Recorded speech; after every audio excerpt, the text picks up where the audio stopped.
Babar himself dislike being called a Mughal.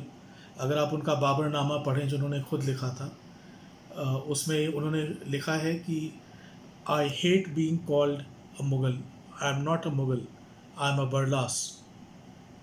तो इससे ये जाहिर होता है कि वो उस समय भी उनको मुगल्स के नाम से ही लोग जानते थे, क्योंकि वो हिंदू कुश पार करके आते थे जिधर बेसिकली मंगोल्स का डेरा था। तो लोग समझते थे कि ये भी मंगोल्स हैं। और क्योंकि इनकी मैट्रीलिनियल मतलब मदर की साइड से ये डिसेंडेड थे चंगेज़ खान जो कि मंगोल थे, तो इनकी जो इनका अपीयरेंस था उसमें कुछ मंगोल्स की तरह अ, कुछ एट्रीब्यूट्स थे, जैसे छोटी छोटी आंखें, पतली भौं, मंगोलियन फेस। और ये अगर आप ध्यान से देखें तो जो पहले दो तीन मुग़ल शासक थे, बाबर और हुमायूं, जिनकी की वाइफ्स या तो पर्शियन थी और या फिर वो मंगोल थी, जैसे बाबर की वाइफ मंगोल थी, हुमायूं की वाइफ पर्शियन थी। धीरे धीरे डाइल्यूट होते होते अकबर के समय तक इनके में काफ़ी इंडियनाइज्ड, अकबर के समय से रादर काफ़ी इंडियनाइज्ड फीचर्स आ गए। और अकबर ने जो शादी करी आमेर में मानवती बाई से, जिनको कि मरियम उज़ ज़मानी कहा जाता है, जो कि सलीम जहांगीर की माँ थी, वो आमेर की राजपूत प्रिंसेस थी। और शाहजहां भी अ, आपके आमेर की जो सेकंड थी, मान मान भवती भाई, जिनको अ, बेगम साहिबा कहा जाता था, वो भी राजपूत प्रिंसेस थी। उनसे वो डिसेंडेड, उनसे उनकी पैदाइश थी। तो शाहजहां में भी इंडियन फीचर्स आ गए थे। और वहाँ से ये कोalition जो था between the Mongols, the Turks and the Rajputs started. इनके में एक ख़ास बात थी जो इन्होंने शायद अपने मैट्रिलिनियल मदर साइड से चंगेज़ खान से जो इन्होंने इनहेरिट किया था। ये लोग अपने आप में ट्रैवल बहुत करते थे। अकबर, हुमायूं, बाबर, जहांगीर, शाहजहां, औरंगज़ेब, ये सब एक तरह से दर बदर रहने वाले थे। इनके कई जिसको हम दारुल हुकूमत कहते हैं, दी कैपिटल, इनकी दारुल हुकूमत आगरा थी। Delhi was another place for them.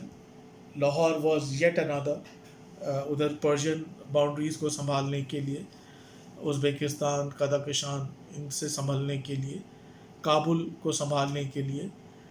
But basically इनकी दारुल हुकूमत 1680s तक आगरा थी। उसके बाद जब औरंगज़ेब ने कूच किया डेक्कन के लिए, तो बुरहानपुर इनकी फिर दारुल हुकूमत बनी। और मैं इस पे कभी बाद में आऊँगा। औरंगज़ेब कभी वापस लौट नहीं पाए अपनी पुश्तैनी दारुल हुकूमत में। ये लोग दो दो साल सफ़र करते थे। जहांगीर को कश्मीर जाने का बहुत शौक था। वहाँ की आबो हवा इनके लिए बहुत अच्छी थी। He was a very sick man basically because of taking opium and wine in large quantities. So he used to feel better in Kashmir. तो ये दो दो साल ये लोग ट्रैवल करते थे। उस ज़माने में आप सोच लीजिए, जब एक दिन में आदमी जो राजाओं की जो प्रोसेशन होता था, उनका कैंप, उनका एंटोराज, वो सिर्फ 5 से 6 कोस एक दिन में चलता था, विच वॉज रफली अबाउट 12 माइल्स।